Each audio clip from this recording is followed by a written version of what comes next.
dia a todas, todes e todos. Sejam bem-vindos a mais um dia de live, numa segunda-feira de manhã, dia 8 de janeiro. Desejo a todos um excelente ano, que a gente tenha muita saúde, muita paz. Estou aqui para mediar a primeira live da professora Elaine. Eu sou Andréa Scabelo, uma mulher parda, de cabelos grisalhos, portando um óculos redondinho de acetato cinza, estou com uma camisa verde, né? E por trás de mim tem uma cortina. A audiodescrição sempre é uma prerrogativa nossa aqui no curso, né, de aprendizagem significativa, sempre pensando na possibilidade da gente ter alguém na plateia ou alguém que depois, né, em outro momento possa assistir a live que seja deficiente visual, né, ou cegueira total ou baixa visão. Então, eu vou pedir para a Mara colocar para mim os slides para a gente apresentar a professora Elaine e já iniciar, porque eu tive um probleminha técnico no computador, por isso que a gente está começando em atraso.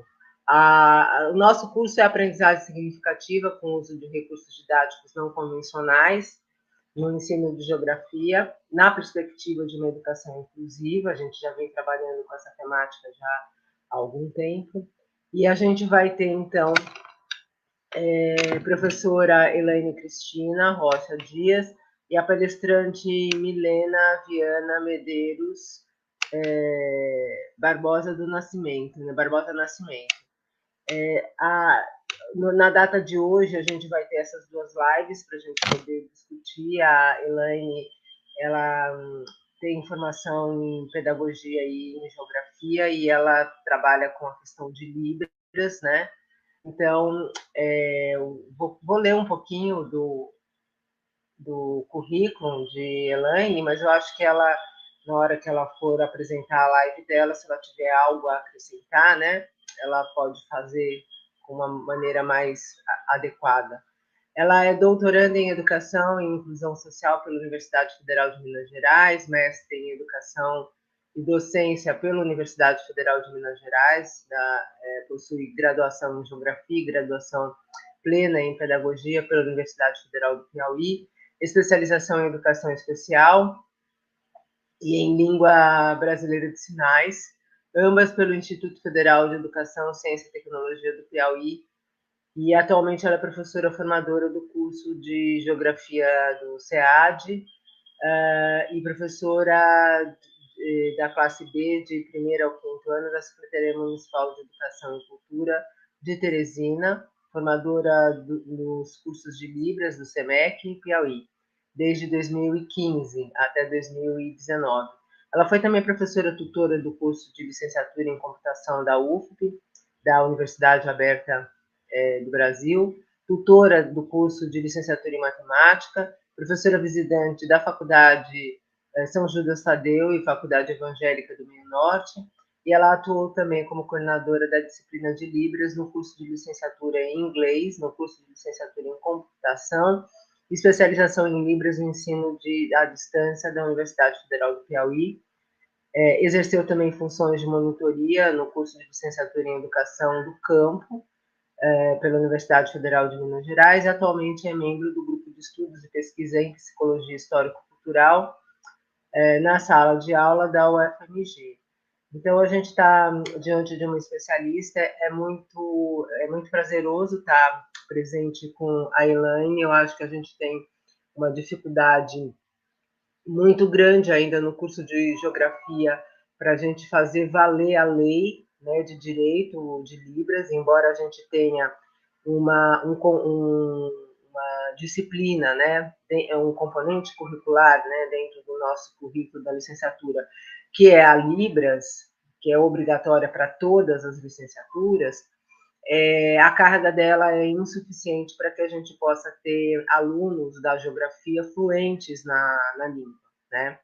E a outra questão que eu acho que é mais importante ainda é que essa obrigatoriedade dos alunos nossos falarem Libras não é a obrigatoriedade de nós, professores, falarmos Libras, né? Então, a gente tem uma equipe, um corpo docente na coordenação de geografia da UFP, que é analfabeto em Libras. Eu sou uma delas, né? Estou tentando perseguir essa meta em 2024, ter algum tipo de alfabetização, né? E porque ela é a nossa segunda língua oficial do Brasil, a gente deveria, na realidade, ter obrigatoriedade de falar.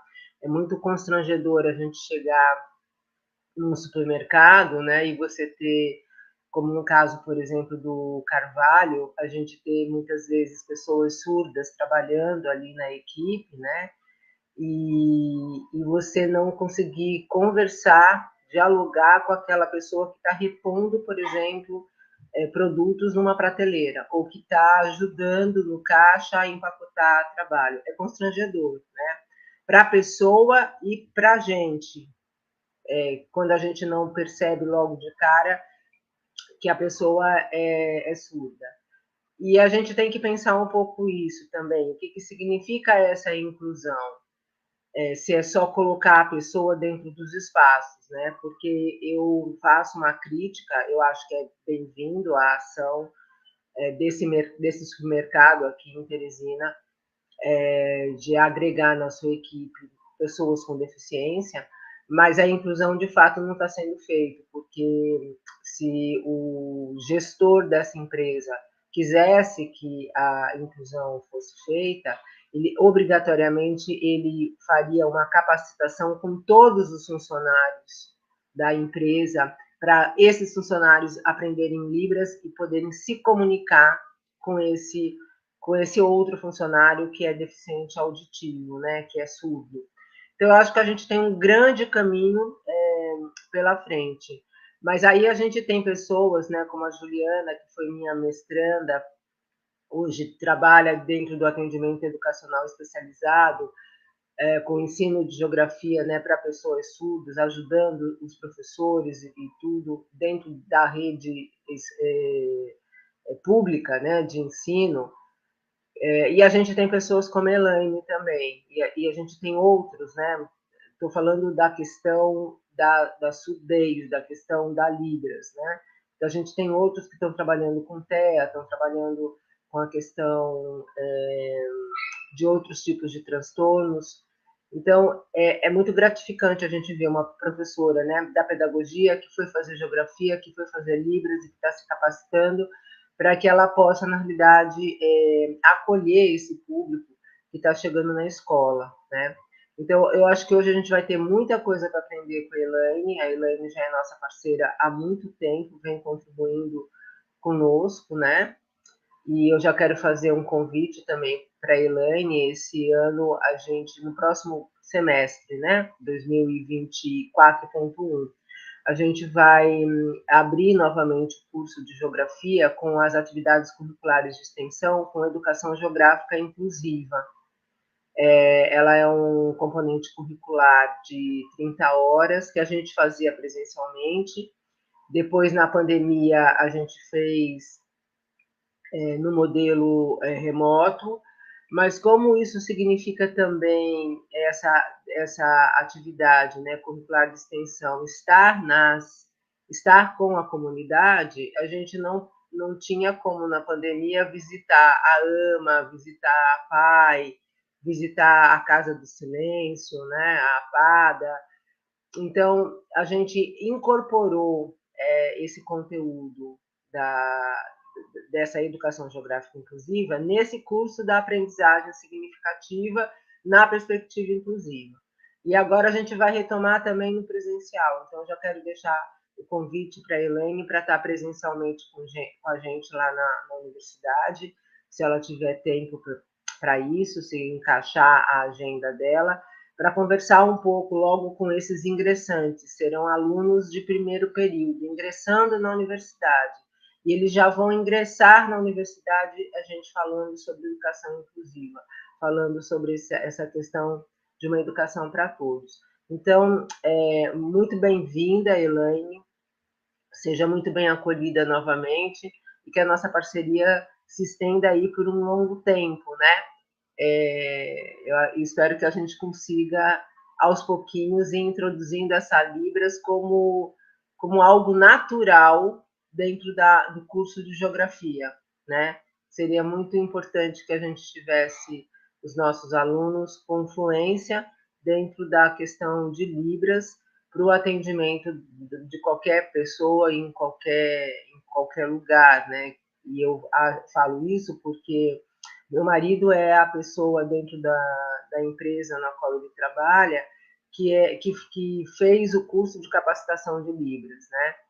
E ele diz que é muito significativo quando essa pessoa chega no sistema bancário e ele consegue minimamente fazer um diálogo, né? O sorriso que a pessoa abre, de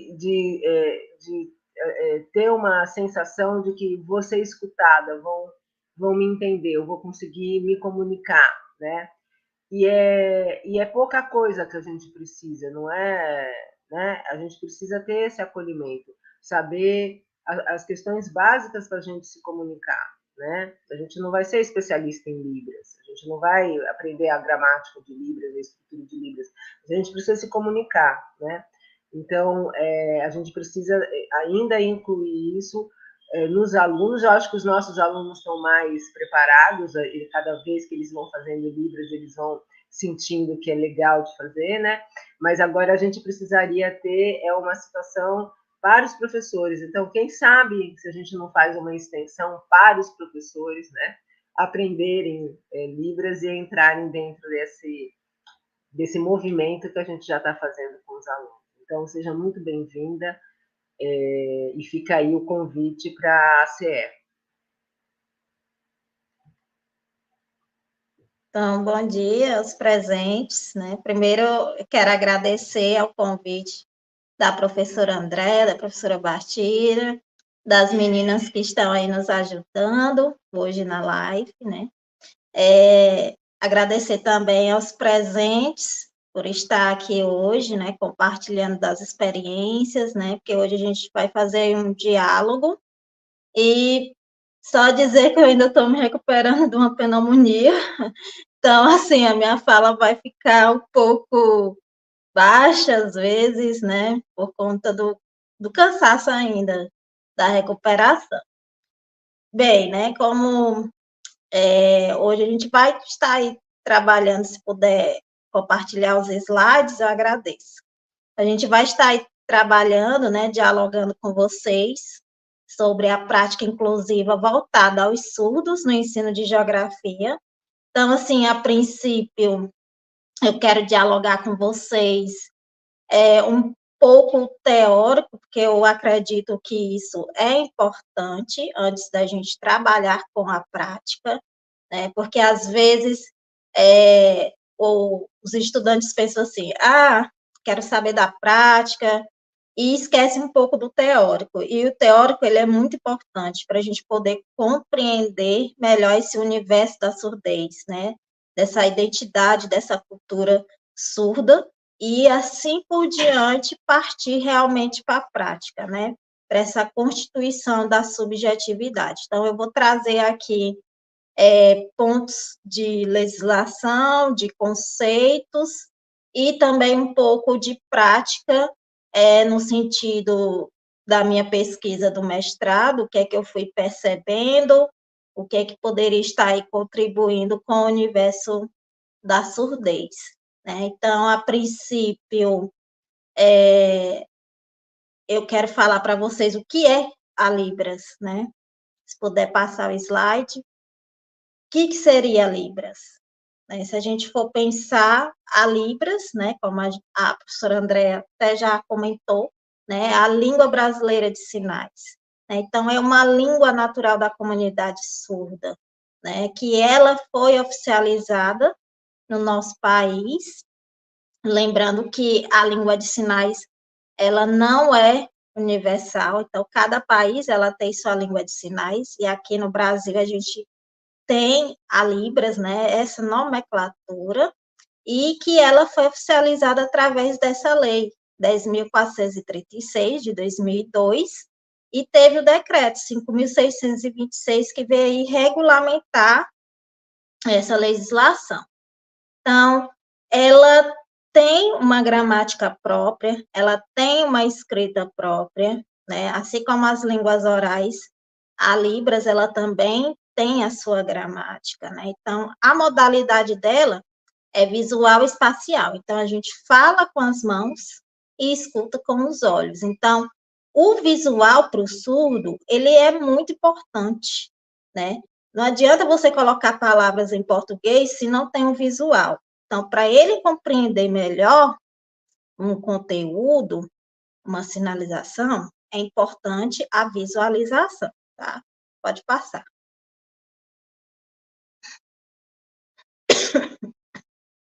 Aqui a gente tem o slide com a escrita de sinais, né? Que antigamente nós chamávamos de Sight, né? E que foi adaptado para o Brasil como escrita de sinais. Então, à medida que a gente tem um sinal, nós temos a escrita desse sinal. Acontece o quê? Que nem todos os surdos, né, nem todos da comunidade surda, eles têm esse conhecimento da escrita de sinais, né, e até nós mesmos, ouvintes. Então, às vezes, isso dificulta um pouco. Então, se fosse divulgado mais, né, tivesse mais cursos com relação à escrita de sinais, isso poderia estar também, né, contribuindo nesse processo de ensino, desenvolvimento e aprendizagem dos surdos. Então, aqui é só para retratar para vocês, e como tem a gramática, também temos a escrita, né, a escrita dos sinais. Pode passar. Com relação às nomenclaturas, né? Muita gente, antigamente, né, por falta de um certo conhecimento, acaba que falando surdo-mudo, mudinho, né? Então, assim, esses termos, eles não estão sendo mais utilizados. O que é que a gente costuma utilizar, né? Nós temos deficiente auditivo e nós temos pessoas surdas. Só que a comunidade surda, ela prefere o termo surdo, né? Pessoa surda. Qual seria essa diferença, né, entre o deficiente auditivo e a pessoa surda? O deficiente auditivo é aquele que possui o déficit auditivo, que usa o aparelho, que não se comunica com o uso da língua de sinais. Já o surdo, ele vai se comunicar com a língua de sinais, ele vai abraçar a causa surda, vai lutar politicamente pelos seus direitos, pelos seus deveres. Então, tem uma certa diferença entre esses dois termos. Então, assim, aconselho que utilize o termo surdo, né, que é o mais apropriado, é o mais correto, tá bom? Pode passar. Aqui eu trouxe para vocês 3 imagens. A primeira, que é de uma criança com... São imagens do YouTube, gente. Do YouTube não, do Google. Uma criança usando o aparelho auditivo, a outra implante coclear e a outra usando a língua de sinais. Então, o que a gente pode perceber? Geralmente, a família que é ouvinte, né, e que às vezes não tem essa aceitação com relação à pessoa surda, ela geralmente tende a partir para cirurgias, né? Então, às vezes acontece de se fazer o implante coclear no intuito de fazer com que esse sujeito ele possa estar ouvindo normalmente, né? Por conta, às vezes, até da aceitação mesmo. E, às vezes, não acontece isso, né? Teve um caso no meu doutorado que eu estava pesquisando, e um dos meus sujeitos fez um implante coclear, porque a família realmente nunca aceitou o uso da língua de sinais, né? Então, assim, com o intuito dele tentar ouvir, né, que a família nunca aceitou, mesmo com a sensibilização, né, por parte minha, quanto pesquisadora, e dos professores da escola, e mesmo assim, com o implante coclear não teve jeito, né, não reverteu a situação. Então, é só para mostrar para vocês que também tem esse outro sujeito que faz, né, que pode ocorrer aí usando o implante coclear, né. Pode passar. Ainda continuando com relação à legislação, né, essa lei 10.436, que teve aí esse reconhecimento da língua brasileira de sinais, ela é interessante também porque ela traz, né, essa questão do marco histórico, né, da trajetória da construção da identidade surda. Então, assim, ela prevê, né, dentro da legislação, essa questão da presença da língua brasileira de sinais nas instituições. Mas a gente sabe, né, que ainda acontece de não se ter, né, os intérpretes ou instrutores dentro das salas de aula, né? Infelizmente, às vezes por falta até de recursos humanos mesmo, às vezes esse processo não acontece, né? E às vezes o professor ele fica aí com a mão na cabeça, desesperado porque não sabe o que fazer, não sabe como lidar, né, com essas situações. Apesar de se ter, né, a legislação, né, ter esse aparato aí legal. Pode passar.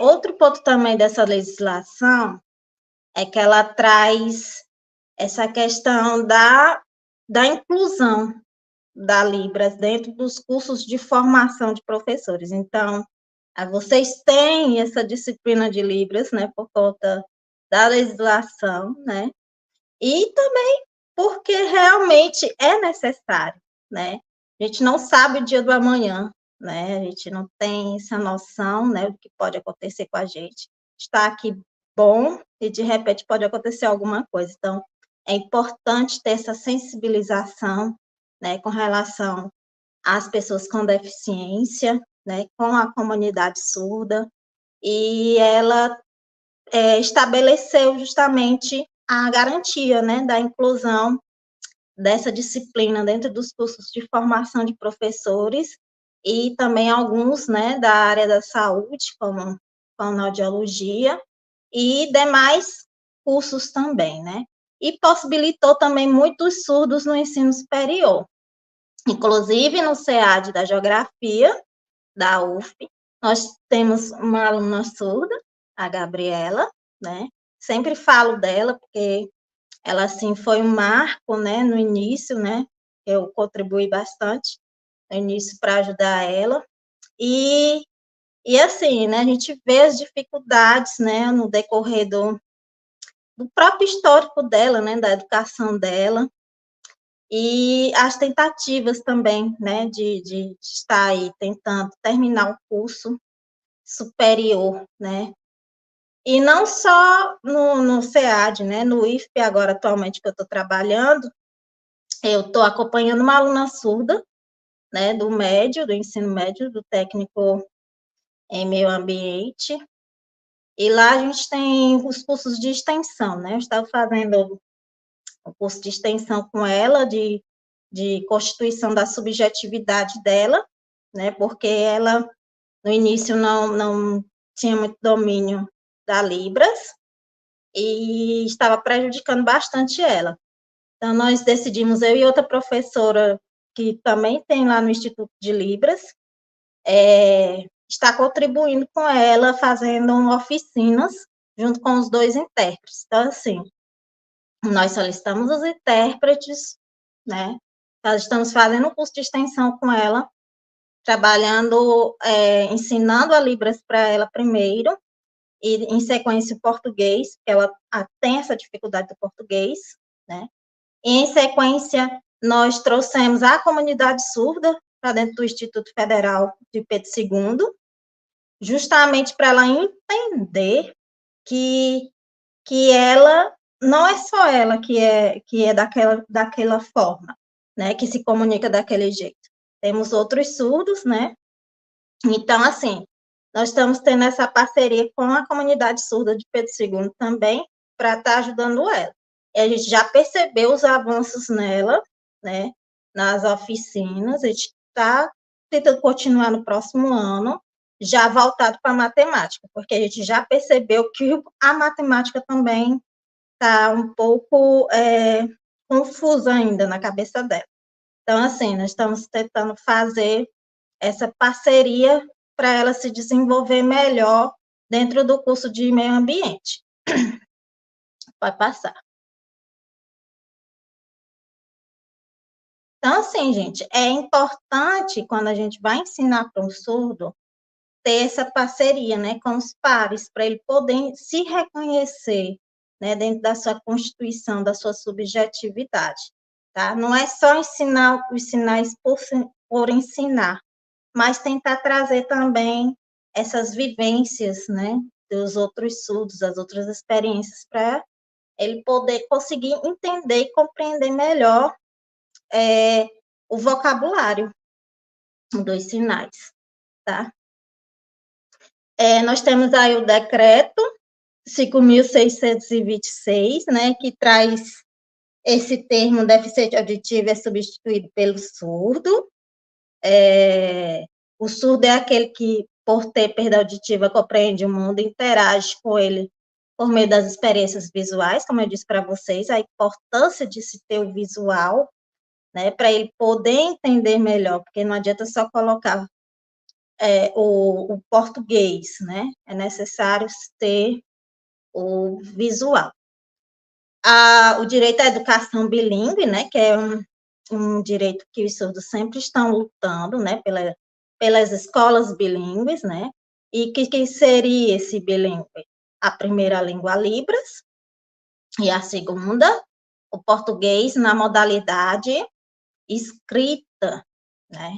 Então, é o que a gente procura trabalhar, né, eu estou procurando trabalhar com essa minha aluna surda, lá do IFP de Pedro II. Pode passar. Ainda nesse decreto, o que é que eles trazem, né? A questão da formação do instrutor, porque tem uma diferença entre o instrutor e o intérprete, né? O instrutor, ele ensina a Libras e um intérprete não, ele faz essa tradução, né? Da Libras para o português ou vice-versa, né? Então, esse decreto traz essa questão da própria formação, da própria garantia dos direitos, né, das pessoas surdas. Pode passar. Aí nós temos outras leis também, que eu não vou me adentrar muito, porque são inúmeras, né? Leis a gente tem muitas, né? Agora, a eficiência nas leis é que está um pouco complexa, né? Digamos assim. Aí nós temos a Lei 12.319 de 2010, né, que traz também essa questão da profissão, dessa regulamentação do tradutor-intérprete de Libras.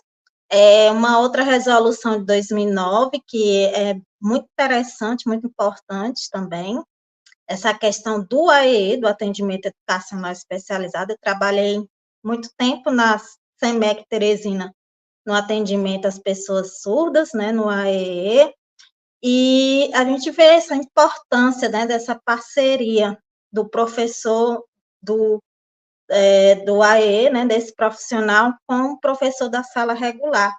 A gente sabe da dificuldade que os professores da sala regular têm nessa questão de flexibilização de atividades, de avaliação, como tratar esse aluno, como orientar a família, como construir um recurso pedagógico para esse aluno. Então, é de suma importância essa parceria, esse trabalho colaborativo entre todos esses atores, né, que estão aí numa escola em processo inclusivo, digamos assim.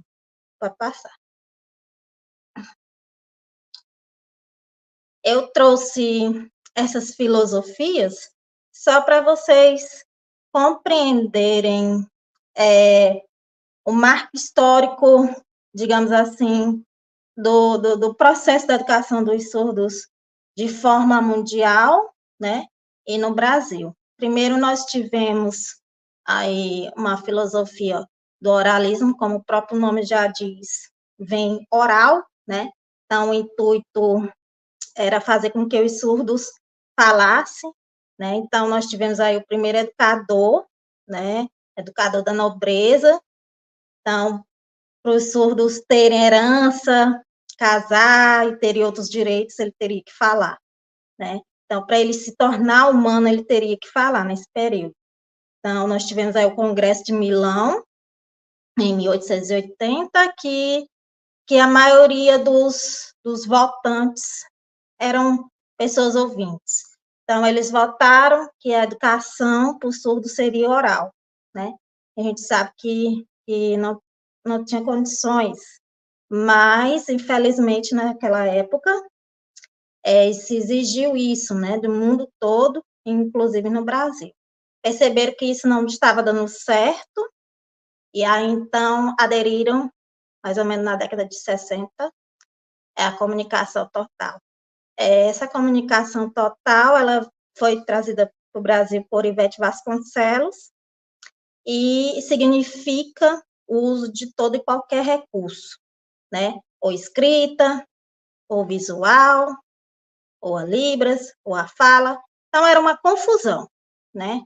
Você não conseguia, o surdo não conseguia se entender, porque era o uso de tudo enquanto de recurso para ver se esse sujeito conseguia aprender. Então, percebeu também que não estava dando certo, né? E aí a gente tem essa terceira filosofia, que é o bilinguismo, que é o que a gente está lutando aí, né? Essa perspectiva bilíngue, as escolas bilíngues, né? Escolas com processo inclusivo, né? Com os intérpretes, nessa perspectiva também do bilinguismo, mas mesmo assim, ainda com algumas lacunas aí para ser preenchidas, né? Então, a gente vem acompanhando essas três filosofias ao longo da educação dos surdos. Vai passar. Então, assim, gente, eu fiz o apanhado teórico, né? E a gente vai entrar um pouco na prática para vocês sentirem o gostinho do que é um pouco a língua brasileira de sinais, né? Porque é interessante vocês terem um pouco de conhecimento. A gente sabe que dentro da disciplina de Libras, talvez vocês não vejam tanto os sinais da geografia, né? Vem mais outros vocabulários mais básicos, né? Dependendo da ementa e do professor, né? Dependendo do que ele acha melhor buscar, colocar e incluir dentro da sua disciplina. Mas eu trouxe alguns sinais da geografia para aguçar aí, o gostinho pela Libras, né? Quem sabe vocês busquem aprofundar mais, tá? Aqui nós temos o alfabeto manual, ou o alfabeto datilológico, como a gente chama, ou datilologia. Quer dizer que a gente só utiliza esse alfabeto quando a gente não tem um sinal, né? Ou então esqueceu, aí você acaba utilizando, tá? Se a gente for observar, nós temos algumas configurações de mãos parecidas, né? Outras iguais que modificam apenas o movimento. Então, não sei se vocês vão conseguir visualizar bem, porque está um pouquinho escuro, mas quando a gente vai sinalizar, a nossa palma da mão, o surdo, ela fica para frente. Lógico que tem sinais que o dorso vai ficar para a frente, tá? Então, eu vou iniciar o alfabeto, e aí, se vocês puderem ir acompanhando, tá? Seria interessante também para vocês praticarem, treinar. Então, o A, o B, o C cedilha, o D, o E, o F, ó, o F, o dedão, ele fica para fora, o polegar, o G, o H, tem esse movimento semicircular, o I, o J, o K, ó, ele sobe, o L, o M, ó, os 3 dedos, o N, você retira um dedo, deixa 2, o O, P, punho vai para frente, o Q, o R, cruzou os dedos, o S, o T, diferente do F, o polegar vai para dentro. O U, o V, o W, o X, ó, uma garra, o Y e o Z. Então, a gente tem aí, nós temos aí o alfabeto, tá? Eu vou fazer uma letra, fazer algumas configurações, vocês coloquem no chat para ver se vocês... Não vou fazer isso não, porque vocês estão vendo os slides. Deixa eu pensar bem aqui numa estratégia só para ver. Eu vou fazer uma... Ah, agora melhorou. Quero ver se vocês vão acertar. Eu vou fazer umas configurações e vocês colocam no chat para ver se vocês conseguem lembrar. Essa daqui, a primeira. Coloque aí no chat. O sim. De que acerta?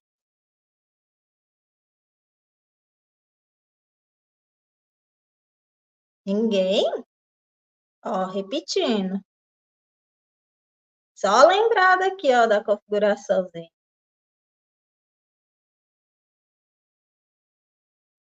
Nada?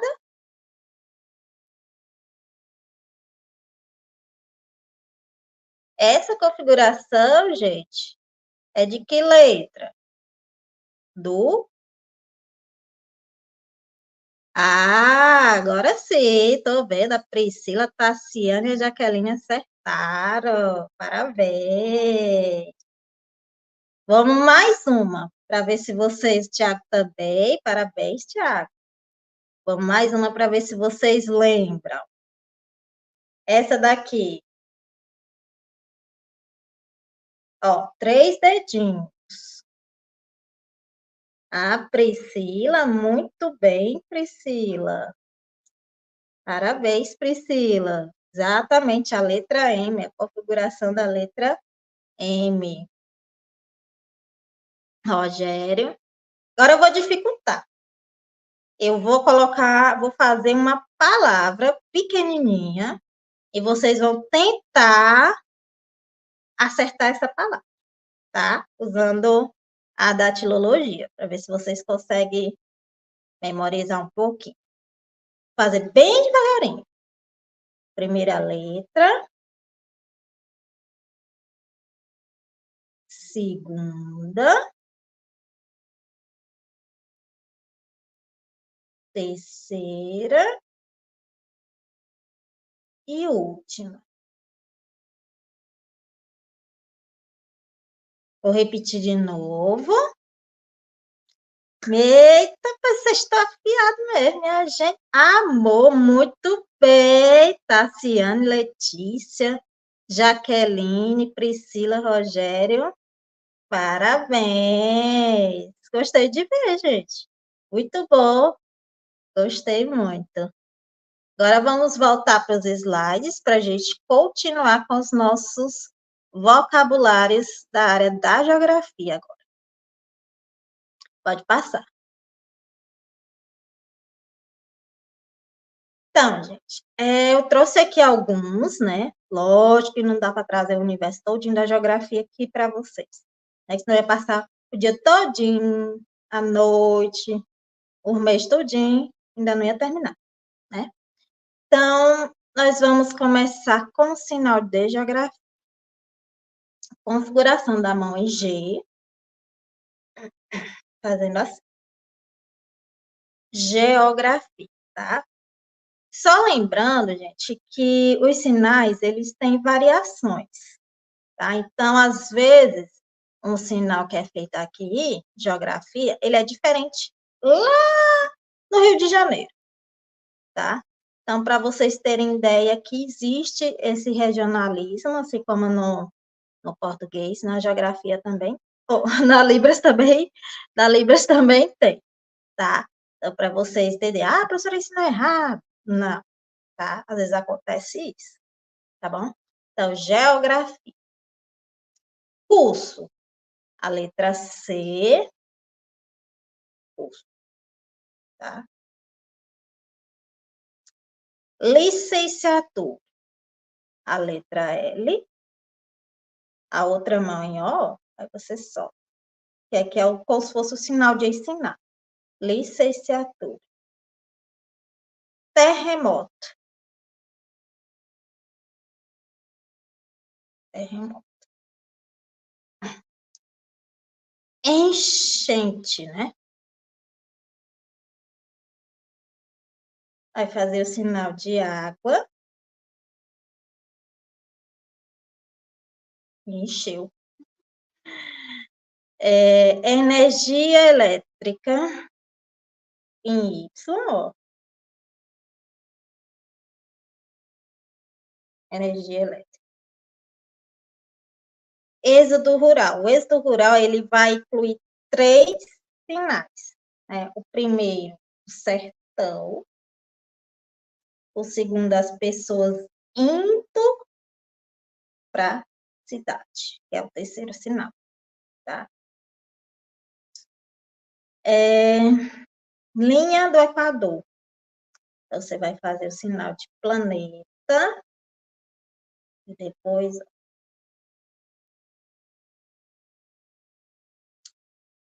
cidade, uma em cima da outra, e os dedinhos, ó, é como se fossem as pessoas se movimentando.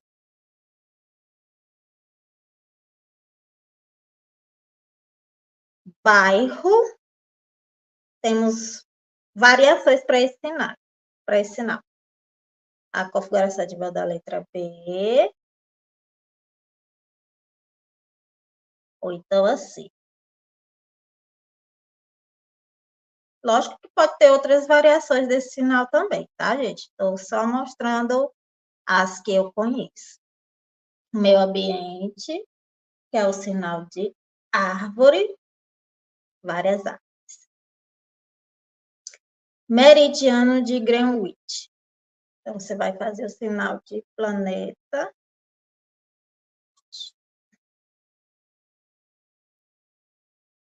População, configuração de mãos da letra P, no movimento circular. Tá? Represa, você vai fazer o sinal de água, como se fosse uma cachoeira e a energia elétrica. Tornado.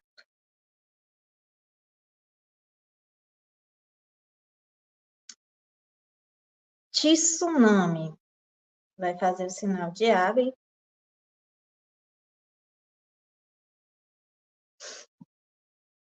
vulcão,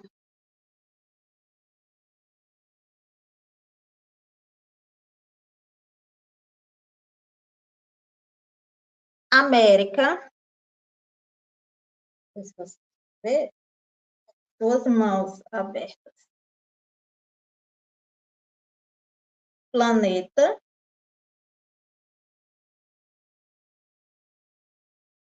né, que é o mesmo universo ou mundo, né? Então, esse sentido, você faz esse mesmo sinal, tá? Água, que eu já ensinei, esse. O mar, você continua fazendo sinal de água e as ondas, tá bom? Lembra que eu ensinei América? Agora vocês vão fazer América do Sul. Você vai fechar essa de cima e deixar aberta de baixo. América do Norte, fecha de baixo e deixa a de cima aberta. E América Central, você fecha as duas, tá? Oceano, o Ozinho e as ondas. Aí, Norte, em N, Sul, em S, Leste, em L, Oeste, em O, tá? Então, você vai usar a letra inicial dessas palavras, tá bom? O mapa, que é com essa configuração é como se você estivesse desenhando, né? País, configuração de mãos em P, aí você toca, que é diferente de praça. Praça não toca, país toca, tá? Regiões, aí você imagina o mapa do Brasil, né? E você vai acoplando as regiões, tá bom? Rua, pode ser também avenida. Clima, deixa eu mostrar. Clima. Sol. Lembrando da expressão, gente. E você fazer sol, tá morrendo aqui, pingando aqui o suor. Sol. Não, você tem que fazer a expressão de que tá realmente, né, com calor. Chuva, nuvem, vento e relevo. As montanhas e vales, tá? Então, assim, gente, esses foram alguns sinais, né, na área da geografia, na parte da Libras. Tá? Depois vocês podem estar aí estudando, aprofundando mais, tá bom? Pode passar os slides. Gente, aqui eu trouxe um mapa de uma sala. Lembrando para vocês, quando vocês tiverem um aluno surdo, uma pessoa surda, né? A localização desse estudante e do seu intérprete, né? É interessante colocá-los à frente, porque às vezes acontece desse estudante surdo ser oralizado. Então, ele à frente, ele pode sim fazer uma leitura labial, né, do professor, e também mais fácil a sua visualização. Lembra que eu disse para vocês que a gramática da Libras, ela é visual, né? Por surdo é importante o visual. Então, quanto mais ele à frente, mais visual, é melhor para ele. Então, eu trouxe esse mapa para vocês conseguirem identificar melhor, né? Onde deixar, né? Onde estar localizado esses sujeitos dentro de uma sala de aula, tá bom? Pode passar. Esse outro aqui é porque era a localização que eu ia perguntar para vocês, né? Qual seria a localização correta? Essa não é uma localização correta porque eles estão ao final da sala, né? Então, assim, fica inviável deles visualizarem melhor o quadro, perceber, fazer a leitura labial, caso o surdo faça, né? Até para o intérprete também escutar melhor o professor na hora da interpretação, tá? Então, essa localização, ela é errada dentro de uma sala de aula, tá bom? Pode passar. Eu trouxe essa outra imagem do intérprete, da importância, né, de quando a gente tem um profissional desse dentro da sala de aula, você fazer uma parceria com ele. Porque o intérprete, ele não tem esses conhecimentos, por exemplo, da área geográfica, né? Ele está ali interpretando, é a função dele. Mas os conhecimentos específicos, quem tem é o professor da geografia. Então, é importante que esse professor, ele repasse o seu conteúdo antecipadamente para esse intérprete. Até também para ele poder pesquisar os sinais, que a gente não conhece todos os sinais. A gente não é um dicionário ambulante, né? Então, é importante ter esse conhecimento, essa parceria, tá? Entre os profissionais. Vai passar. Esse aqui, gente, é que eu fiz dentro da minha pesquisa do mestrado, um PDI, né? Para quem não conhece, é um plano, um planejamento, né? A gente não faz na nossa sala de aula um planejamento, né? Para os nossos alunos. Muitas vezes a gente pensa mais nos alunos ouvintes do que nos com deficiência. Então, assim, foi elaborado esse produto dentro do meu mestrado, um plano mais específico para os surdos, né? Para esse grupo. Dentro desse plano foi colocadas as características do que é um plano de desenvolvimento individualizado, algumas perguntas, tanto para a família, como para o professor, como para a gestão, e contatos também, contatos úteis, caso se tenha necessidades, para poder ajudar esses professores que não fazem, muitas vezes, esse planejamento para esse aluno de forma mais específica, tá? Pode passar.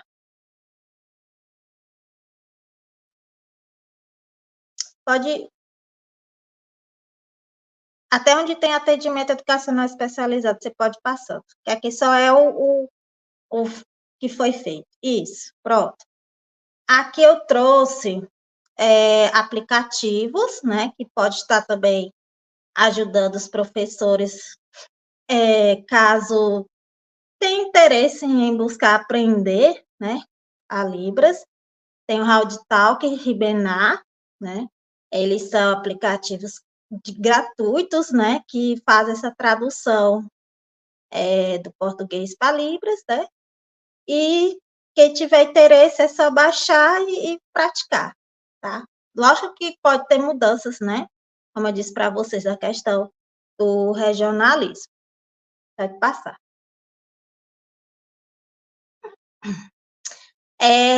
Outros tipos de recursos, filmes legendados, né?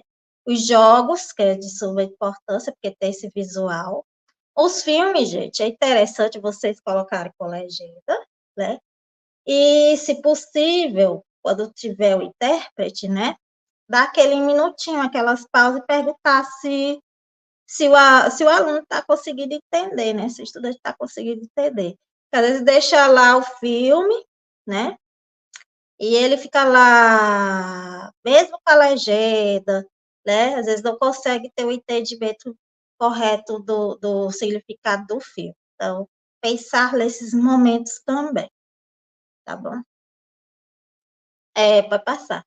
Os também dos mapas, né? Dos globos, que a gente, de professor de geografia, já usa, né? Então, assim, é interessante por causa desse visual, né? Das cores e tudo. Né? Então, é interessante também permanecer com esses recursos. Pode passar. Os cartazes, né? Muito cuidado com os cartazes. Né? Eu trouxe aí esses exemplos, mas, assim, muito cuidado no sentido de não colocar muito português, né? Botar mais visual para ele, né? se possível, sinais também, né, assim, para ele poder visualizar melhor o conteúdo, né? Então, é importante os cartazes, sim, mas cuidado também com a poluição, né? Não tem muito português, né? Botar mais visual. Pode passar. Aqui foi uma oficina que eu fiz com os alunos da geografia da UFP, no seminário eu não lembro, era o seminário de ensino de geografia. E aí foi interessante que nós construímos os recursos, né? Os meninos acho que era do 8º módulo da geografia, e eles fizeram o plano de aula, né? Construir os recursos, os cartazes, tudo voltado para a pessoa com surdez, né? Então, assim, foi bem interessante, né? A gente fez maquetes e tudo, e é interessante o uso das maquetes, não só para as pessoas com deficiência, né? Mas é atrativo para os demais alunos também, né? Pode passar. E a importância do AE, como eu já disse para vocês, né? Tem aí a resolução de 2009, que traz essa importância dessa parceria desse profissional com o professor da sala regular, né? Nessa questão mesmo de um atendimento mais individualizado, de tentar complementar, suplementar, né? Buscar a autonomia desses alunos, né? Dentro da sala de aula, buscar orientações, né? Orientar esse professor, essa família e toda a gestão. Então, é de suma importância ter esse trabalho colaborativo, né? É o que a gente bate na tecla, né? Um ensino colaborativo, um trabalho colaborativo entre todos esses atores, para que assim esse aluno ele possa ir se constituindo, construindo a sua subjetividade, né? E aprendendo cada vez mais a Libras, né? Em sequência, português e as demais áreas de ensino, né? Então, assim, gente, essas foram as contribuições que eu tenho para dar para vocês, né? Sobre a minha prática, sobre as minhas vivências, tanto pessoais como profissionais. Espero que vocês tenham aí aprendido, gostado, se interessado e busquem mais, aprofundem mais, porque é uma língua muito linda, né? Então, é muito bom, é muito gratificante a gente poder estar ajudando essa comunidade, que às vezes, né, vem aí sendo a trajetória um pouco sofrida, mas que está aí lutando, persistindo pelos seus direitos, pela questão da acessibilidade, né? Educacional, social, política. Então, é isso, gente.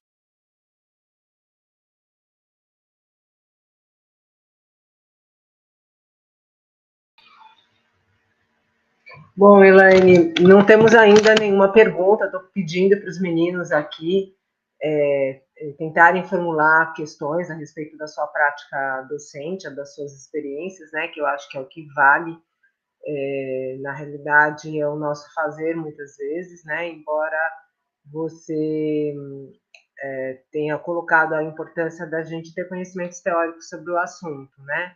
Não é um assunto novo, a gente tem que lembrar que essa questão dos surdos no nosso país começou lá no Império, né, com uma preocupação com o nosso imperador Pedro II, na época,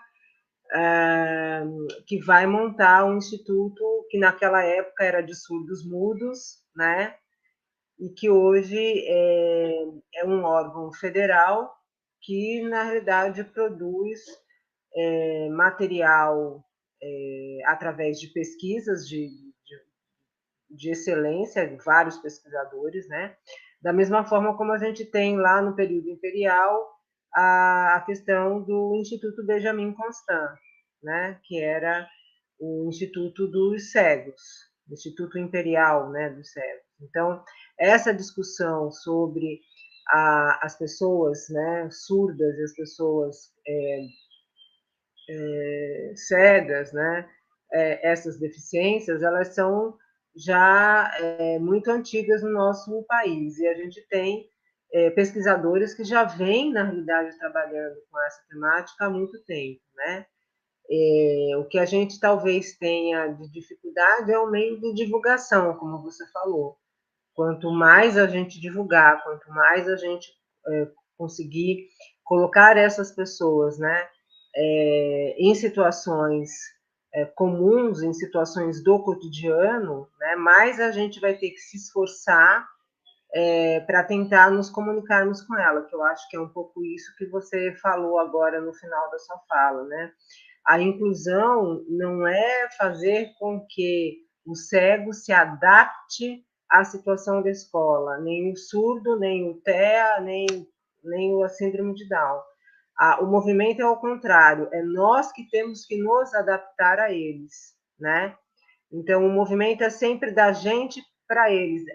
Portanto, a gente precisa uma escola que elimine as barreiras, né? Que, como você falou, atitudinais, barreiras físicas, etc. Então, que elimine o preconceito, que elimine a dificuldade de circulação, por exemplo, de uma pessoa cega dentro do espaço escolar, com piso tátil. E aí que a gente diminua a barreira, por exemplo, da criança que é surda, com painéis ilustrativos, com painéis visuais dentro da escola, que ela consiga reconhecer, né, determinados símbolos que façam com que a movimentação dela dentro da escola seja tranquila, natural, como de qualquer outro aluno, que a gente tenha na escola pessoas que dominem a Libras para que ela possa se comunicar, né? E aí eu acho que você fala de uma coisa muito importante, você falou da questão dos tradutores e intérpretes, né? Então, eu queria saber de você como é que fica essa relação, né? Do professor de geografia, muitas vezes, não sei se essa foi a sua prática, porque você é falante de Libras. Então, você não precisa, obviamente, de um tradutor. Você assume o comando da sua aula com muita naturalidade, né? Mas numa situação, não sei, você olhando o seu currículo, você esteve em vários lugares, até como coordenadora, né? Como é que fica essa relação do professor de geografia com o intérprete dentro da sala de aula? O que é função do professor de geografia e o que é função do intérprete? Você acha que essas duas funções elas se misturam dentro da sala de aula? Às vezes o intérprete ocupa a posição do professor? Como é que é? Bem, professor, primeiro só retomar, né, a sua fala da questão da compensação, lembrei de Vygotsky, né? Ele traz muito essa questão no livro da defectologia, né? Que a sociedade é que tem que se adaptar, né? A escola, as práticas culturais escolares é que tem que se adaptar a esse aluno, né? Não é o aluno que tem que se adaptar, né? Então, lembrei muito disso, que coloquei isso na minha tese, né? E com relação aos tradutores, né? O que a gente percebe dentro da nossa realidade hoje em dia? O professor, né? Geralmente ele deposita do intérprete essa parte de escolarizar, né? De alfabetizar esse aluno surdo, né? E qual é a função desse tradutor, desse intérprete? É justamente de traduzir. Ele vai estar lá na sala, né? Ficar ali na frente do seu estudante surdo e fazer a interpretação, né? Dos conteúdos da geografia para Libras, né? E dar voz caso o surdo faça alguma pergunta. É justamente essa a função dele, é de traduzir, né? Simultaneamente e consecutivamente. Mas o que acontece? O professor, geralmente, ele não tem esse conhecimento, né? Não tem cursos, né? Não tem uma formação continuada na área, e acaba que o intérprete, então, ele vai ensinar, ele vai ensinar os conteúdos da geografia, e esse profissional, ele não tem esse conhecimento. Às vezes pode acontecer dele ter, né, uma formação na área da geografia e isso facilite, né? Mas o que é o correto? É esse professor de geografia repassar com antecedência esses conteúdos para o intérprete, fazer essa parceria, tentar buscar aprender a língua de sinais, porque às vezes o mínimo que ele sabe, né, da língua brasileira de sinais, ele pode estar incentivando aquele aluno, ele pode tentar ajudar aquele aluno com o mínimo que ele sabe, tá? Então, o correto é esse, é o professor repassar os conteúdos com antecedência para esse intérprete, e esse intérprete tentar traduzir, tentar ajudar de uma forma e não alfabetizar aquele aluno, não colocar ele como se fosse o seu, só seu, né? Porque aquele aluno é da escola, não é do intérprete, é do professor, é da pedagogo, é do professor do AE, todos ali têm que estar ajudando, contribuindo nesse processo de ensino, desenvolvimento e aprendizagem dele, né? Mas, infelizmente, a gente ainda vê, né, essas situações, o intérprete é que acaba ensinando os conteúdos, alfabetizando esse aluno, tanto na Libras como nas outras áreas, né?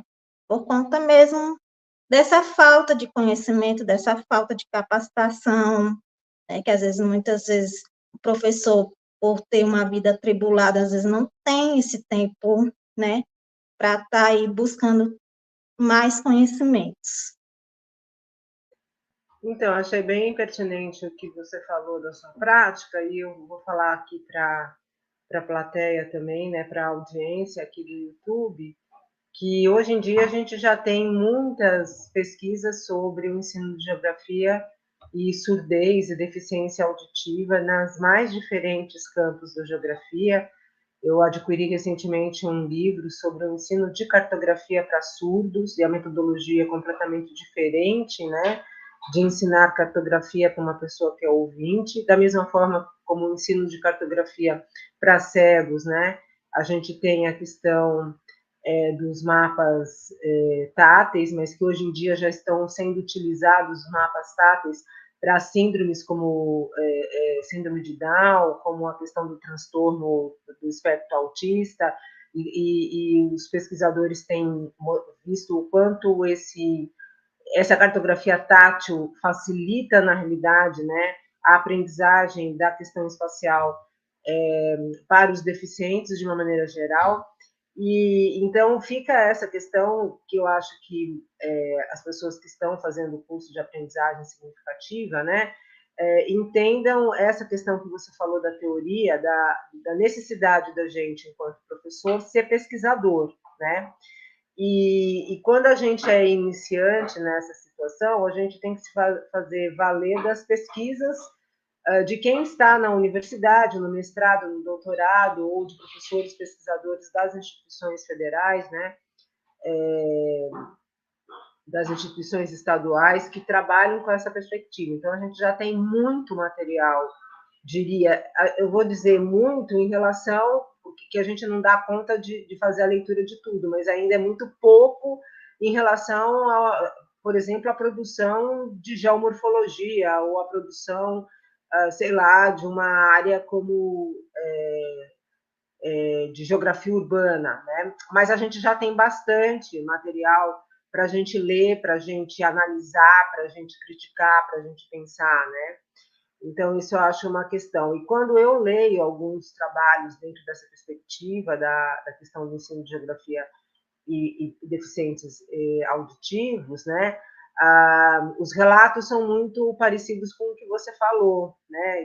De professores da Unesp, do interior do estado de São Paulo, dizendo que existe uma confusão, né, de funções e que é necessário se estabelecer um código ético do que é dever do professor de geografia e o que é dever do professor na realidade, do intérprete. E muitas vezes, dentro dessas pesquisas, que são pesquisas qualitativas, utilizando entrevistas, etc., os próprios intérpretes dizem da dificuldade que eles têm de estar na sala de aula, porque os professores de geografia esperam que eles ensinem um conteúdo do qual eles não foram preparados.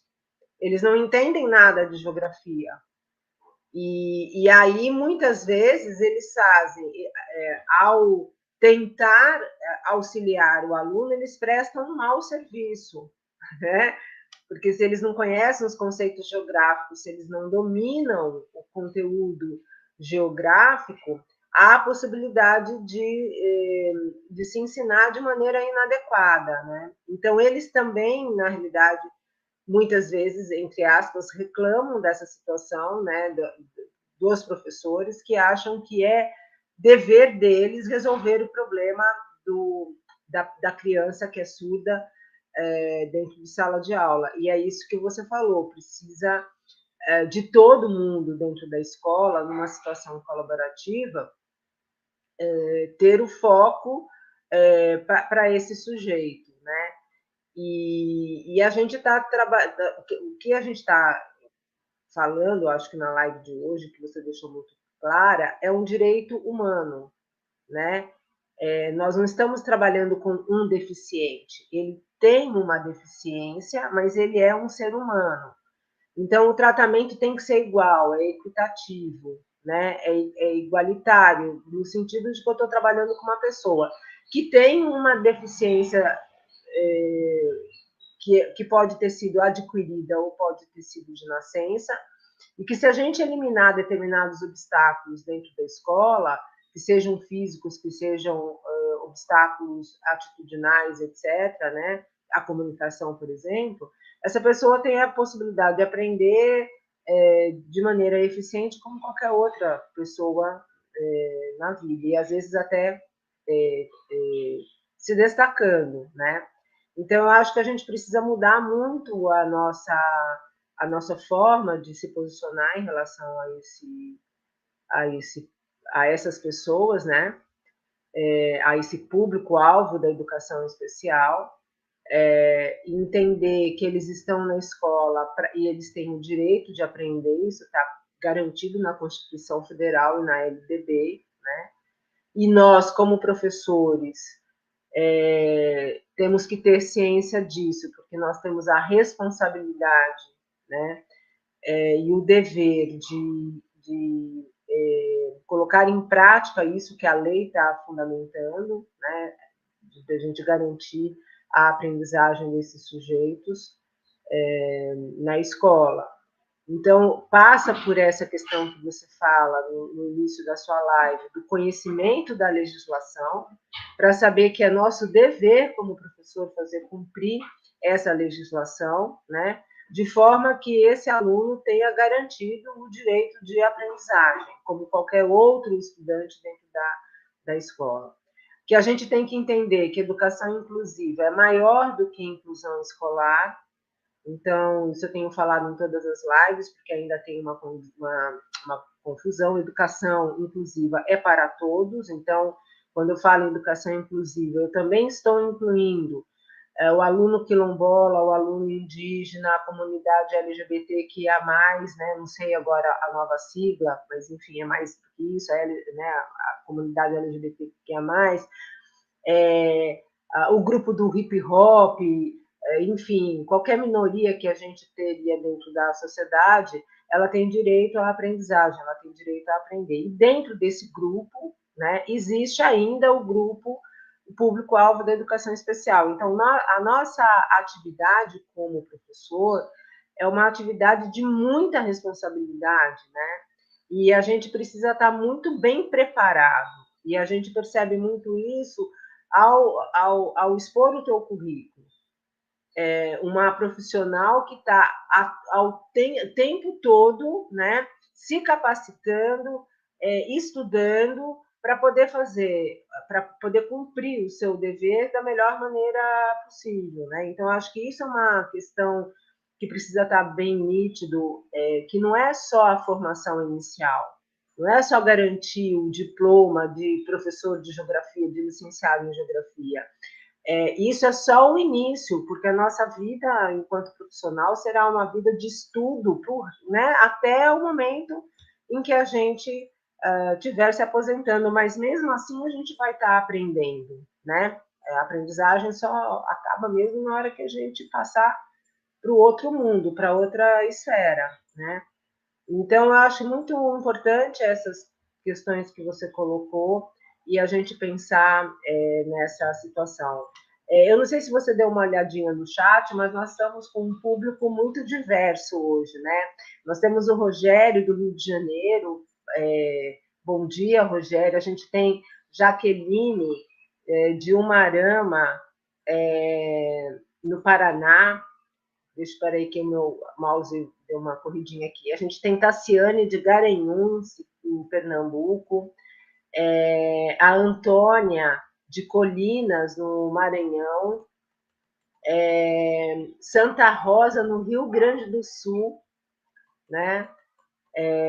Que mais? Temos Carlos Henrique, da UEMA, o Polo de Balsas, a Sara, que é a nossa companheira aqui da Geografia, foi nossa egressa, né? Tá também, eu acho que no EAD com você. Sara, seja bem-vinda. A Antônia está dizendo parabéns a todos, é de extrema importância dentro do ensino de geografia essa temática. A Dinalva é nossa aluna da graduação, é do PIBID, né? Está aqui também, tem interesse na questão de educação especial, é muito ligadinha nessa questão. E aí a gente tem a presença da Priscila, do Tiago, enfim. Então, acho que são essas questões que eu queria colocar, né? Da importância da gente se ver como professor pesquisador, de se ver pesquisador da nossa própria prática docente, da nossa própria prática pedagógica, né? A gente entender a nossa sala de aula como laboratório para as nossas pesquisas e ver o que a gente consegue modificar no processo de aprendizagem, né? Nós estamos falando de aprendizagem significativa, então como é que a gente pode realmente tornar a aprendizagem de um sujeito que é surdo significativa para ele, né? Para a vida, não exatamente só um conteúdo, uma escolarização, um conteúdo escolar, mas que esse sujeito possa ter possibilidade de acessibilidade a qualquer lugar, né, da cidade. E a gente não tem, por exemplo, dentro da cidade de Teresina, acessibilidade, por exemplo, na questão do transporte. A gente não tem, por exemplo, um ponto de ônibus, uma parada de ônibus, onde você tenha um monitor visual em que ele possa acompanhar a rota e tal, né? E hoje em dia a gente tem muitos aplicativos que a gente faz uso, né? Em São Paulo, o sistema de transporte público tem um aplicativo no celular que você consegue acompanhar se o ônibus está atrasado, se não está atrasado, o horário que ele vai chegar no ponto, etc. Isso já é mapeado, o que facilita muito para essa comunidade, né? Então, eu acho que a tua fala é muito importante. A Antônia coloca a inclusão precisa acontecer de forma plena, e eu diria para você, Antônia, para ela ocorrer de forma plena, depende da gente como professor, porque a gente não sabe se a gestão estará sensibilizada para isso, a gente não sabe se a coordenação pedagógica estará sensibilizada para isso, então precisa começar por alguém, né? Então, em vez da gente, na realidade, colocar a culpa no colo do vizinho, a gente tem que entender que a responsabilidade é nossa. Se a gente tem um aluno surdo, nós é que temos que ajudá-lo, né? A gente tem a obrigação de diminuir os obstáculos dentro da escola e também somar com a comunidade surda para que os direitos dele dentro da unidade escolar sejam efetivamente garantidos, né? Mesmo que a direção tenha pouca sensibilidade para isso, né? E aí uma outra questão que eu ia para finalizar, talvez, e para a Elaine também complementar, se ela achar que é adequado, a gente falou disso, né? De uma formação inicial que hoje em dia tem uma disciplina, um componente curricular que é a Libras, que é uma disciplina de 60 horas, que é muito pouco, para mim é uma disciplina de sensibilização, né? E aí a gente tem o professor indo para a escola. e com uma Secretaria de Educação do Estado e uma Secretaria Municipal de Educação que tem formação continuada. O que da sua experiência prática você me diz dessas formações de ambas as secretarias, de Estado e do município? Os gestores estão preocupados com a questão da educação inclusiva, porque eu tenho acompanhado um pouco as formações que estão sendo oferecidas para os professores, né? Porque eu estou coordenando o PIBID nessa gestão de 2022 a 2024. E eu tenho acompanhado a capacitação, ela está ocorrendo para os professores de geografia uma vez por mês. O professor de geografia, ele não faz a capacitação para todas as séries. Então, embora eu esteja trabalhando com escolas, né, de período integral e que tem um único professor de geografia, muitas vezes, para pegar de sexto a nono ano, não é oferecido para ele uma formação continuada para todas as séries. Eu não sei o porquê a secretaria escolhe, determina que aquele professor vai ter capacitação, né, a formação continuada para o nono ano. Não é o professor que escolhe, é a secretaria que determina. Você vai fazer a capacitação, a formação do nono ano, né? E acompanhando essa formação continuada ao longo desse ano, nós tivemos temáticas de jogos, brincadeiras, metodologias ativas, a gente teve cartografia, etc. Mas eu não vi em momento nenhum uma preocupação com a educação inclusiva, uma preocupação com a questão, por exemplo, de Libras. Então, eu queria saber um pouco da sua experiência, se você tem experiência, né? E o que a gente tem que fazer, na realidade, nós como professores, para sensibilizar as secretarias estaduais de educação com relação a essa temática, né? É um pouco isso que eu queria que você, se você puder me responder ou complementar, falar um pouco.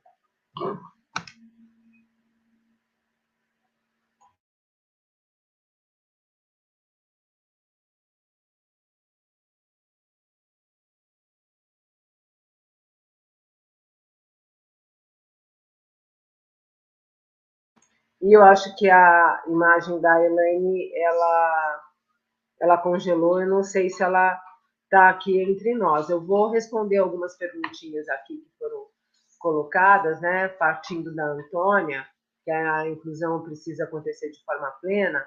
A Jaqueline Morites diz qual é o livro da cartografia para surdo. Jaqueline, eu não tenho esse livro agora na minha mão, eu precisaria sair do lugar que eu estou, ir na minha biblioteca resgatar, mas eu vou pedir para a professora Bartira, se a Elaine assumir aqui ou ao longo da próxima live, na hora que eu sumir da tela, eu verifico aqui na minha estante esse livro e aí eu dou a referência para vocês. Eu não guardei de cabeça o nome, mas eu me comprometo até o final do dia de hoje colocar para vocês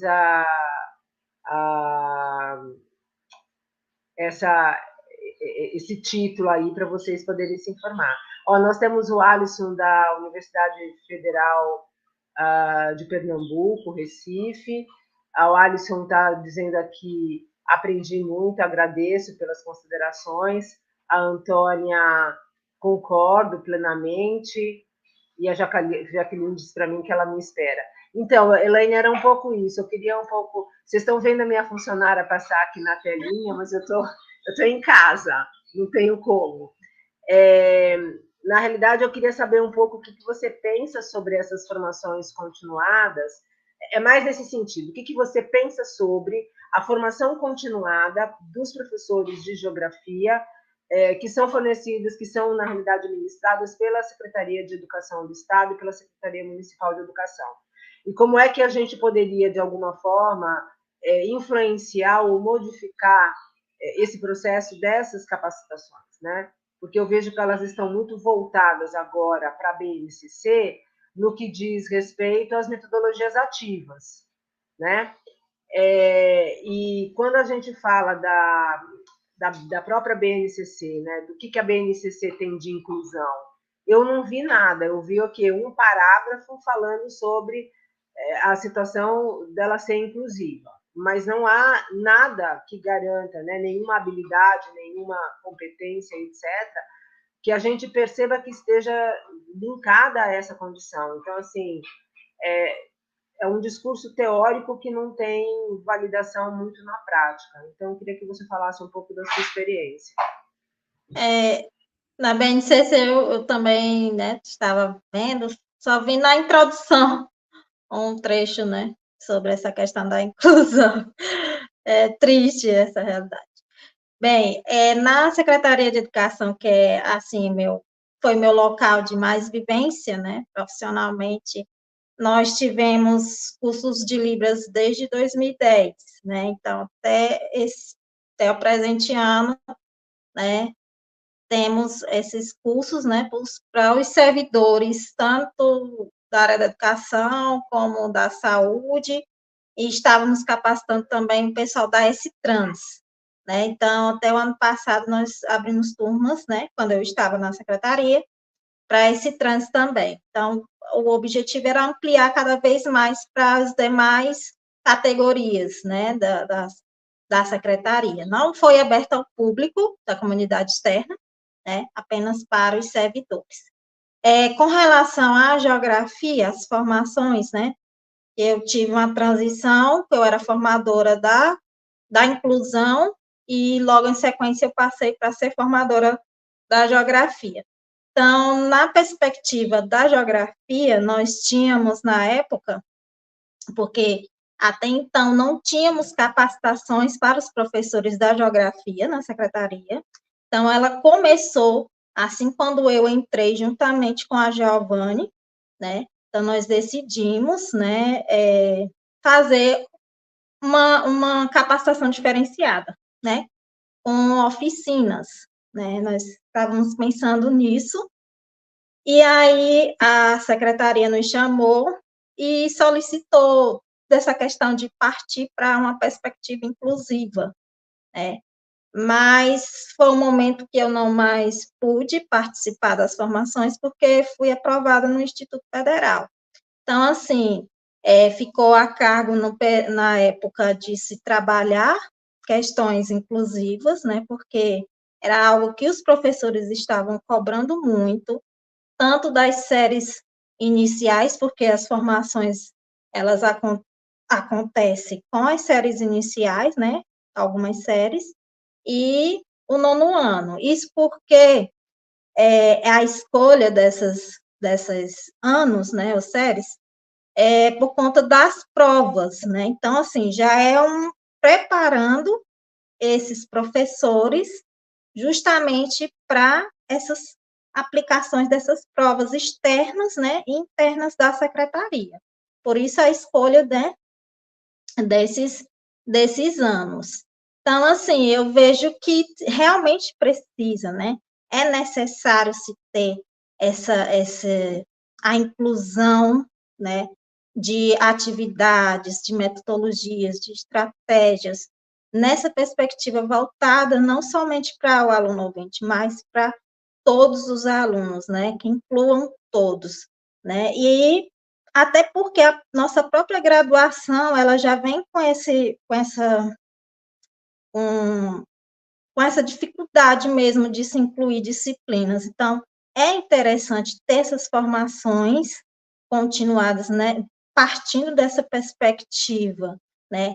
Mas o que acontece, às vezes o professor também, até o próprio professor formador ainda não está ainda tão capacitado ainda para trabalhar com isso, né, que era para ser o que poderia estar ajudando ainda mais esse professor da sala regular.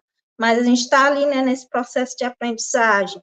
Então, é interessante buscar mais, aprender mais, tentar, né, de todas as formas, ajudar esses alunos, né, e eu vejo ainda que está ainda um pouco faltando, né, algo nesse ponto.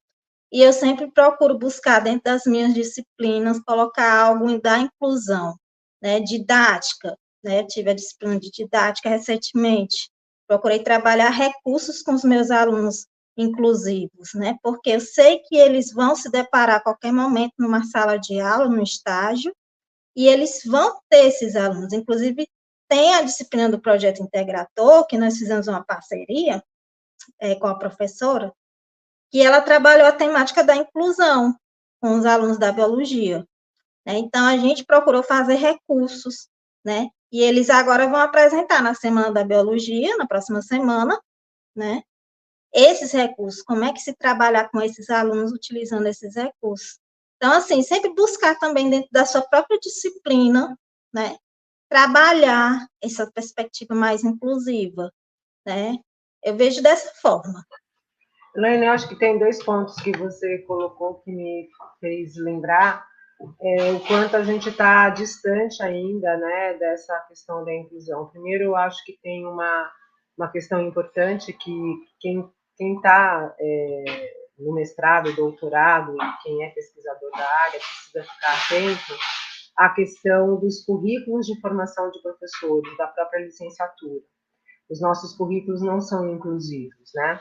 Eu olho para o currículo da licenciatura de Geografia, a gente já avançou muito, mas a gente não tem nenhuma disciplina, a gente não tem nas disciplinas, por exemplo, professores que estão capacitados para, por exemplo, uma unidade didática estar voltada, por exemplo, para a questão da surdez ou para a questão, por exemplo, da deficiência visual, vamos falar dessas duas, né?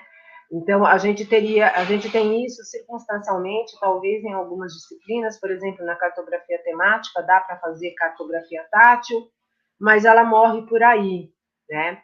Quando, na realidade, quando a gente está falando de inclusão, essa perspectiva do surdo, do cego, de quem tem TEA, etc., deveria estar na geomorfologia, na geografia da indústria, em todos os lugares. A gente não consegue fazer isso ainda, a gente consegue fazer isso muito pontualmente, né, em algumas disciplinas. Então, a gente tem que avançar nessa situação.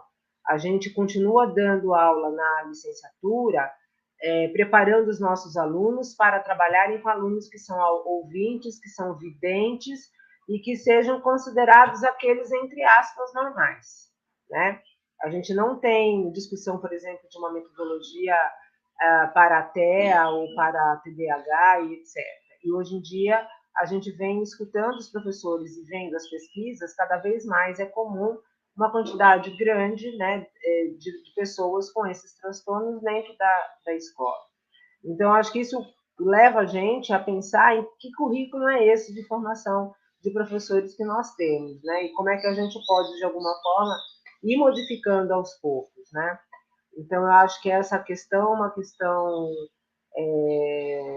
prioritária. Me fugiu a outra questão que eu ia falar, mas eu acho que essa questão do currículo é uma coisa que me incomoda ainda, né? A professora Catiúcia, em 2017, eu acho que é a dissertação dela, ou 2018, ela faz uma análise do currículo da licenciatura de Geografia da UFP e da UESP, e ela já levanta essa questão, né? E mais recentemente, conversando com o pessoal da cartografia tátil, da USP e da Unesp, Ourinhos, né? Elas discutem, elas dizem que também no estado de São Paulo, pegando duas instituições que são mais antigas, né, do que a nossa, ainda essa questão de se discutir uma licenciatura, um currículo de licenciatura mais inclusivo, está muito longe de acontecer, né? E você fala, poxa, mas são instituições que começaram, no caso da USP, ela é uma das instituições que prioritariamente começou a trabalhar com isso, né? Tem um laboratório dedicado a isso. Então, eu acho que a gente tem um caminho aí longo a percorrer, e eu acho que essa é a intencionalidade desse curso também, da gente sensibilizar cada vez mais esses profissionais, esses alunos, esses professores que já estão dando aula, né, para a gente pensar cursos que estejam relacionados a isso. Eu sei que atualmente existe um curso de especialização do EAD aqui da UFP, né, que está trabalhando com a educação inclusiva, que eu acho que já foi uma grande vantagem para a gente dentro da nossa instituição. Fica aí a dica para quem ainda não viu isso, procure no Google, procure aí, né, o curso do EAD, de Educação Inclusiva. Eu dei algumas sugestões para o professor Wilson em relação, né, à geografia inclusiva. E aí eu queria uma dica de você também. Tem alguns recadinhos aqui da Antônia. É uma grande luta, porque ainda existe uma escola que não disponibiliza um auxiliar. Então, Antônia, isso eu queria também que a Elaine pudesse comentar, duas coisas. Isso que você está falando, uma outra coisa que eu queria que ela desse uma dica para a gente, dos cursos de Libras, que a gente tem aqui em Teresina, se ela conhece, né? Para a gente ficar atentos, porque para a gente poder se capacitar, porque só o curso da universidade não vai dar certo. Ele só sensibiliza, ele não nos capacita a ser fluente em Libras. Então, essa é a primeira questão para a Elaine nos auxiliar. Que cursos existem, aonde eles estão, para a gente poder ficar atento. E a outra questão é isso que você está dizendo, né? Que a escola não disponibiliza um auxiliar. E aí vai essa pergunta para a Elaine. A escola pode se negar a disponibilizar o auxiliar para o público-alvo da educação inclusiva? Ela pode fazer isso? A gestão tem esse direito? São essas duas questões.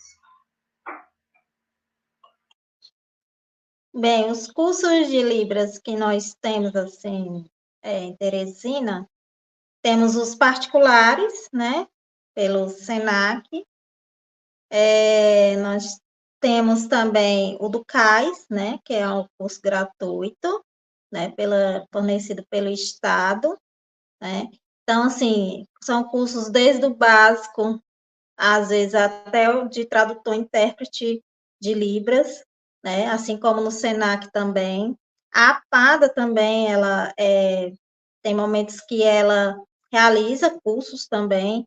Se não me engano, eu acho que tem uma taxa. Quando eu fiz, tinha uma taxa, né? Não sei recentemente se ainda permanece essa cobrança desse auxílio, né? E temos o da Secretaria Municipal, né? Só que é para os servidores, né? Então, nós temos aí que eu tenho esse conhecimento desses cursos. Com relação ao auxiliar, é bem complexo, né? Essa situação. Pela Secretaria de Educação Municipal, né, que é o que eu tenho conhecimento, a escola, sim, primeiro ela não pode se negar, né? Porque são questões de legislação. Mas o que acontece? Depende do diagnóstico desse aluno, né, do relatório, né, do laudo desse aluno, e da necessidade desse aluno. Porque nós temos uma resolução de 2010, né, pelo MEC, que ele coloca, né, que esse estudante que tem uma dificuldade com relação à locomoção, alimentação, higiene, ele tem esse direito, né, de se ter um auxiliar, de se ter esse profissional, né, e, assim, ainda não tem definido qual a formação desse profissional, ainda tem algumas lacunas com relação a isso. Então, esse aluno que tem esse problema, essa questão desse diagnóstico de locomoção, de comunicação, de higiene, ele tem a preferência com relação a esse auxiliar, né? E aí nós temos também uma outra legislação do autismo, né, que traz também desse profissional, né, desse auxiliar para o autista, só que vem com uma formação, né, na legislação já deixa mais claro que esse profissional tem que ter uma capacitação, né. Então, assim, vai depender muito desse diagnóstico, né, porque a secretaria, muitas vezes, ela coloca que não tem esse recurso suficiente humano para citar colocando um auxiliar para cada aluno com deficiência, né? O que se tem de argumentos são esses. Então, por isso, se colocam essas legislações, essas resoluções, como uma forma de tentar adequar, né, esse auxiliar para justamente aquele aluno que necessita mais, né? Infelizmente, não se tem condições, né, segundo a Secretaria de Recursos Financeiros, para se estar colocando um auxiliar para cada um. Então, por isso se tem esses requisitos nesse sentido, baseando-se nessa legislação de 2010, né, e na legislação do autismo, se não me engano, de 2012. Eu tenho uma outra pergunta que me surgiu agora na hora que você estava falando, né, dessas dificuldades da secretaria com relação aos recursos, né? Que a gente sabe que dentro do orçamento da União, né, se a gente for pensar na questão federal, cada vez mais o Ministério da Educação vem sendo impactado com a retirada de recursos para dentro da área. E não é diferente no estado, não é diferente no município, né? A gente percebe que na hora de se pensar no orçamento, né, anual, sempre o legislativo, na hora que vai pensar no executivo e o legislativo, na hora que vão pensar essa questão da distribuição do orçamento, sempre o orçamento que está sendo impactado é o orçamento, né, da saúde e da educação, sempre são os primeiros a tirarem dinheiro e verba. Então, eu entendo um pouco essa questão que você está falando, né? Mas tem uma questão de legislação. Aí eu fico me perguntando, tudo bem, a gente não pode ter um profissional para cada estudante que apresente uma determinada situação de deficiência ou de síndrome. Porque muitas vezes numa escola do município, numa mesma sala de aula, eu tenho dois alunos com TEA, um aluno com transtorno de hiperatividade, né, déficit de atenção, enfim, ok. Mas eu tenho uma questão de uma sala de atendimento educacional especializado. Só que nem isso as escolas não têm. Se a gente for olhar do ponto de vista da Secretaria Municipal ou da Secretaria Estadual, vou falar da Secretaria Estadual da Educação. Você tem uma escola, né, dentro da Zona Leste que tem o atendimento educacional especializado e todas as demais que estão dentro de um determinado circuito vão usar o atendimento educacional especializado daquela instituição. Quando você, na realidade, deveria ter atendimento educacional especializado em todas as escolas, né? Então, você tem essa uma questão, porque você falou de um plano de desenvolvimento individual.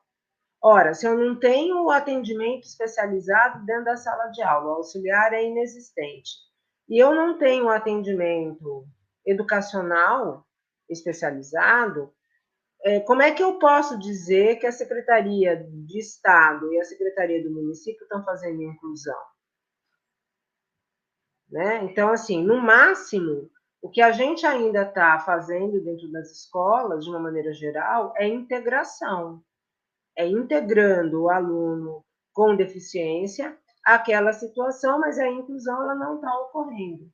E nessa perspectiva, eu entendo que muitos pais dizem, às vezes, de que se tivesse na APAE, meu filho estaria aprendendo mais do que na realidade se ele está numa escola de ensino regular, né? Porque dentro da APAE você teria pessoas especializadas dentro daquele setor para atender a deficiência. Contudo, obviamente, esse aluno que está na APAE, ele perde uma questão que eu acho que é maior, que é o sentido de sociedade, de estar dentro, né, de um grupo maior que é a sociedade. Ele não vai poder ficar na bolha durante a vida inteira dele, né? Ele vai ter que conviver com outras pessoas também. Então, eu acho que essa é uma questão que eu queria que você talvez finalizasse a sua fala um pouco nisso, né? O que a gente faz enquanto professor de geografia, você pensando, né, na sua atuação, o que a gente faz enquanto professor de geografia quando a escola vai utilizar toda essa fundamentação que você acabou de utilizar, do porquê que não tem o auxiliar dentro da sala de aula, e é uma escola que não tem atendimento educacional especializado. O professor de geografia faz? Como é que ele, na realidade, lida com a questão da inclusão, se a própria estrutura do Estado, né, do município, está negando duas coisas que são básicas? Qual é a alternativa que a gente tem como professor?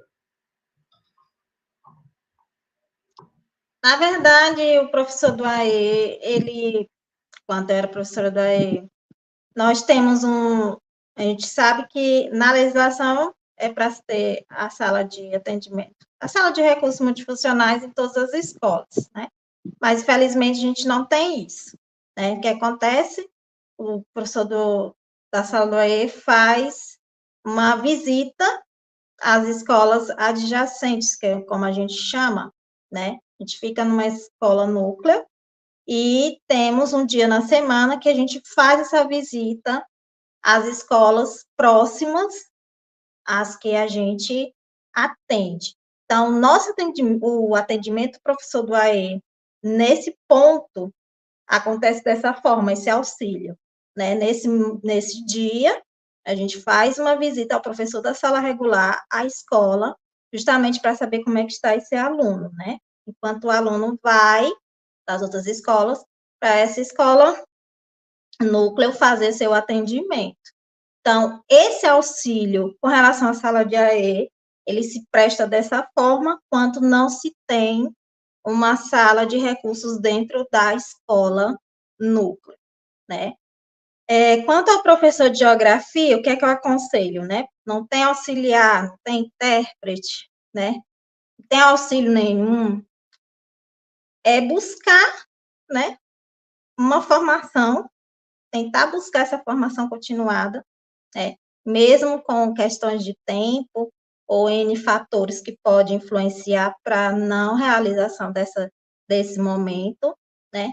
E tentar buscar através de recursos, né? Eu acho que o uso dos recursos é o meio que possibilita para esse aluno uma aprendizagem melhor, né? Mais dinâmica, mais que ele busque mais autonomia e que ele busque compreender melhor os conteúdos através dessas estratégias. É o que eu aconselho, né? Nessas situações que não se tem um intérprete, que não se tem nenhum tipo de auxílio, né? A tentar buscar mesmo, né? Infelizmente, muitas vezes por si só, né? Essa formação e o uso dos recursos, né? Eu acho que tentar buscar trazer uma aula mais atrativa, né? Sei que é cansativo, eu sei que é difícil, tentar fazer um planejamento mais diferenciado. É o que eu sugiro enquanto profissional, né? E se você tem esse profissional, esse professor do AE, é buscar a parceria, né? Buscar as orientações, buscar pedir os recursos para ele, porque vem recursos do MEC para a sala, né? Então, o professor pode estar também auxiliando nesse sentido também, tá? Eu achei bem interessante a tua fala, né? Porque você coloca isso, o papel da gente, né? No nosso próprio processo de formação, mas eu acho que eu vou falar também para os alunos, eu acho que a gente perdeu um pouco a nossa capacidade de mobilização nos sindicatos, né? Os nossos sindicatos muitas vezes não nos representam, acho que deveria ser uma das demandas quando se faz paralisação na escola, quando se faz greve. É óbvio que a gente precisa aumentar os nossos salários, ter os nossos reajustes, né, legais, ter a equiparação do nosso piso salarial, eu acho que tudo isso é importante, mas os professores também precisam pedir por capacitações, né, porque não pode ficar nas costas do professor ainda esse ônus, porque você, como diz a Elaine, existem cursos gratuitos, mas às vezes por uma questão nossa de tempo mesmo, né, de sala de aula, etc., a gente acaba tendo que fazer uma paga. Quer dizer, está saindo do nosso próprio salário algo que deveria ser prerrogativa do Estado, né, para que a gente pudesse exercer a nossa profissão de uma maneira mais adequada.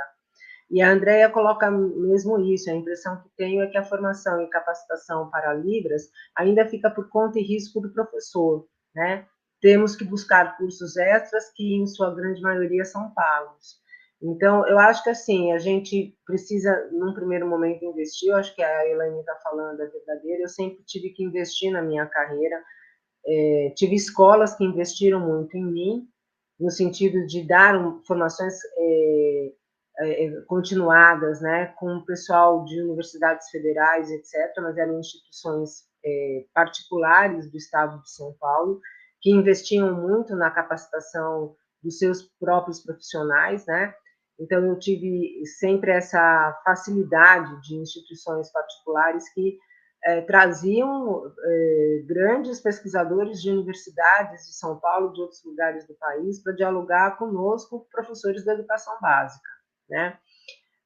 Mas, ao mesmo tempo, tive que pagar as minhas especializações, às vezes, né?